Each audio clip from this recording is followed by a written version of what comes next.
ফাইনালের আগে চমকপ্রদ এক সিদ্ধান্তে পিএসএল এর শিরোপার দিকে নজর পেশোয়ার জালমির। নাহিদ রানাকে দলে ভিড়িয়ে শিরোপা এক প্রকার নিশ্চিত করে ফেলেছে বাবর আজমের দল। সেই সাথে টাইগার এই গতি তারকার হাত ধরে প্রায় আক্ষেপ ঘোচাবে পেশোয়ার।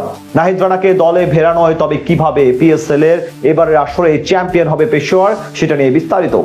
সবশেষ 2017 সালে পিএসএল এর শিরোপাটা নিজেদের নামে করেছিল পেশোয়ার জালমি। এরপর কেটে গেছে 9টি বসন্ত, শিরোপার কোনো নাম গন্ধ পায়নি পেশোয়ারের এই ফ্র্যাঞ্চাইজি। তবে চলমান পিএসএল এ সেই শিরোপা জয়ের দোরগোড়ায় দাঁড়িয়ে জনপ্রিয় এই ফ্র্যাঞ্চাইজিটি অপেক্ষা শুধু একটি ম্যাচের। 3রা মের ফাইনালে জিততে পারলেই সোনালী এই ট্রফি জিতে নেবে বাবার আজমরা। তবে ফাইনালের আগে নাহিদ রানাকে আবারও ফেরত এনে যেই মাস্টার স্ট্রোক খেলেছে পেশোয়ার, তাতে করে তাদের শিরোপা জয়ের সম্ভাবনা বেড়ে গেছে কয়েক গুণ। কেননা টাইগার এই গতি তারকা একা হাতে ঘুরিয়ে দিতে পারেন ম্যাচের ভাগ্য, যার প্রমাণ তিনি করেছেন পিএসএল এর মঞ্চেও। মাত্র 4 ম্যাচ সুযোগ পেয়ে নিজের গতির ঝড়ে কাবু করেছেন ব্যাটারদের। 7টি উইকেটের পাশাপাশি 5.5-এর কম ইকোনমিতে রান করাটাও ব্যাটারদের জন্য দুঃস্বপ্নের মতো বানিয়ে রেখেছিলেন বাংলার এই নয়া সেন্সেশন। আর তাই তো পিএসএল এর মাঝপথে ফিরে আসলেও নাহিদের গড়া কীর্তিকে এখন অব্দি ভাঙতে পারেনি কেউই। নিলামের মঞ্চ থেকে নাহিদ রানাকে দলে ফেরানো পেশোয়ার অবশ্য নিজেদের প্রথম 2 ম্যাচের একাদশে টাইগার এই গতি তারকাকে বসিয়ে রেখেছিল বেঞ্চে। তবে হিরে চিনতে খুব বেশি সময় ক্ষেপণ করেননি বাবর আজম। আর তাই তো নাহিদ সুযোগ পেয়ে যান একাদশে। আর সুযোগ পেয়েই গতির ঝড়ে ব্যাটারদের সাথে ছেলে খেলায় মেতে ওঠেন এই বোলার। 4 ম্যাচে 14 ওভার বল করা নাহিদ ওভার প্রতি রান খরচ করেছেন মাত্র 5.42, যা কিনা এবারের পিএসএল এ যে কোনো বোলারের জন্য সর্বনিম্ন।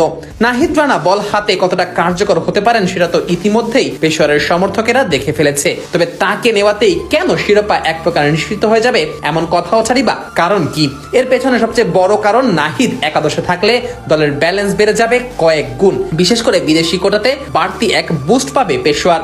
সবশেষ কোয়ালিফায়ার ম্যাচে ইসলামাবাদ ইউনাইটেডের বিপক্ষে মাত্র 3 বিদেশি খেলাতে হয় পেশোয়ারকে, অথচ বিদেশি কোটায় 4 জন ক্রিকেটারকে খেলানোর সুযোগ থাকে প্রত্যেকটি দলের কাছে, কিন্তু সেই সুযোগটাও লুফে নিতে পারেনি পেশোয়ার। তবে নাহিদ দলে আসায় ফাইনাল ম্যাচে তাকে খেলাতে পারবে বাবার আজমরা।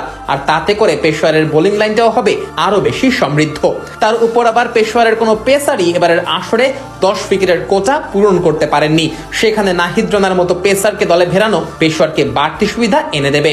এছাড়াও ফাইনাল ম্যাচ লাহোরে খেলা হওয়ায় সেখানে নাহিদের গতি বাড়তি চিন্তায় ফেলবে প্রতিপক্ষের ব্যাটারদের। এবারের আসরে লাহোরের গদ্দাফি স্টেডিয়ামে পেসাররা ওভার প্রতি গড়ে প্রায় 10 রান করে খরচ করেছেন।